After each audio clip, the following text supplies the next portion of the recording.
Shalom, ndabaramukije bifuriza ubuntu n'amahoro bigwire mu miryango yanyu no mu buzima bwanyu bwa misi yose.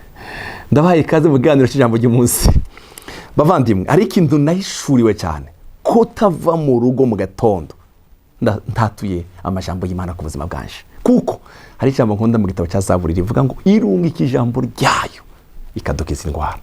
Hari indi Zaburi ivuga ngo izina ryayo n'ijambo ryayo ngwere bidugije ibirutisha ibindi bintu byose. Ngomba kwitwararika mu buzima bwanje iminsi yose kugira ijambo natura ku buzima bwanje.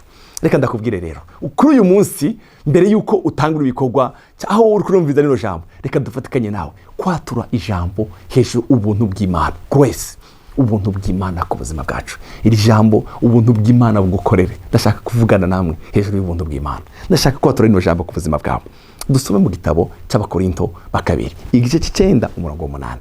Uravuga ngo kandi Imana ishobora kubasanza ku buntu bwose kugira ngo murushirize gukora ibyiza byose mufise ibibahagije muri byose. Imana ibasha, haleluya, kubasanza ko ubuntu bwo Imana igusanze ku buntu bwayo.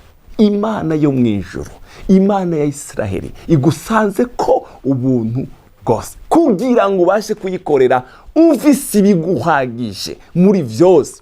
Hari ibyo ukehaniwe, hari ibyo ubuze mu buzima, ariko hariho ubuntu bw'Imana. Deklara ubuntu bw'Imana ku buzima bwawe, bw'abana bawe, ahantu hose. Deklara ubuntu bw'Imana ibasha kudusanza ku buntu bwo tubashe kuyikorera dufise ibiduhagije muri byose. Ndagusengera ngo Imana igusanze ku buntu bwayo.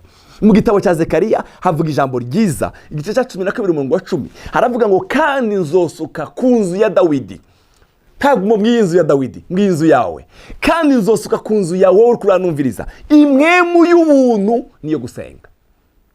Imana igusuke imwemu y'ubuntu niyo gusenga. Ubuntu bw'Imana, ibyo ukora byose ubikore muri favere y'Imana. Ubuntu, grace, haleluya. Ubuntu bukuzure, ukorere mu buntu bw'Imana, ubeho mu buntu bw'Imana, ubeshweho n'ubuntu bw'Imana, ukorere mu buntu. Bene data, iyo umuntu ariko arakorera mu buntu, ibintu byose biroroha, ibintu bigenda neza, ibintu haleluya. Ndakwifurije ubuntu bw'Imana. Ubuntu, ibyo ukora byose ukorere munsi y'ububasha bw'ubuntu bw'Imana. Reka mbabwire, mwumvirize ngene Yesaya yavuze. Yaravuze ngo kuko imisozi izovaho, 54 umurongo wa 10, kuko imisozi izovaho n'uturambi tuzokugwaho, ariko ubuntu bwanje ntibuzokuvako.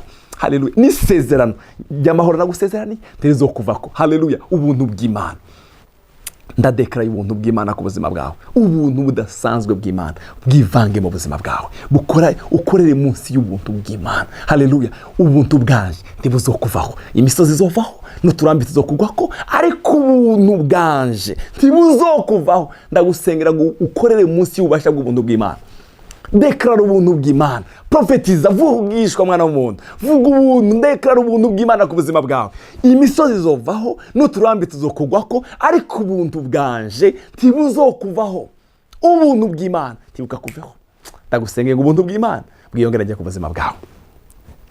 Pawulo abwira Timoteyo ijambo ryiza. Igice cya Timoteyo wa mbere, igice cya 14 amubwira ijambo ryiza. Pawulo abwira Timoteyo, aramubwira ngo kandi ubuntu bw'Umwami wacu bwiyongeranya kuri jewe. Haleluya. Bona ukwizera n'urukundo rubonerwa muri Kristo Yesu.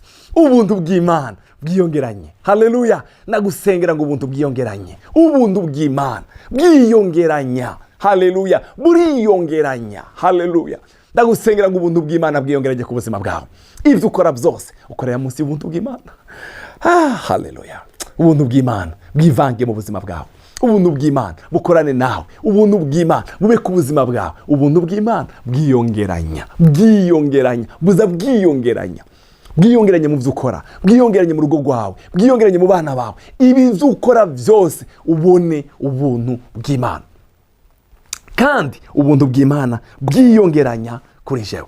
Zaburi ya 30 umurongo wa 5 haravuga ngo kuko uburake bwiwe arabwa kanyisasi, ariko ubuntu bwiwe bwamaho igihe cyose umuntu akiriho. Haleluya. Kubera ukiriho hariho ubuntu bw'Imana bw'uno munsi. Haleluya. Kubera ugihumeka hariho ubuntu bw'Imana bwa none. hariho ubuntu bw'Imana, ariko ubuntu bw'Imana bwamaho igihe cyose umuntu akiriho, kubera nkiriho, kubera nkigenda, kubera navyutse. Hariho ubuntu bw'uno munsi. Umurongo ukurikirwa avuga ngo ukurira kwararira umuntu nijoro, ariko mu gitondo impundu zikavuga. Turafite Imana izikuranye imyanya n'ibihe. Urashaka kurira none, urashaka kurara uri kurarira, ariko mu gitondo impundu zikavuga. Reka mbashingire intaye ntoya.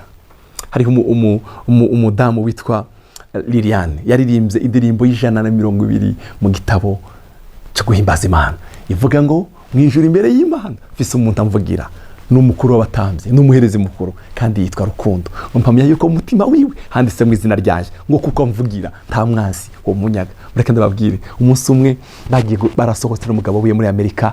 Umugabo agiye gutabara umwana wari ugiye mu nyanja, mu ruzi, aratwagwa arapfa. Basubira muri Bwongereza iwabo, niho bari batuye. Mwijoro bagiye kuburara n'umwana, barasenga babwira Imana ngo Mana utwibuke.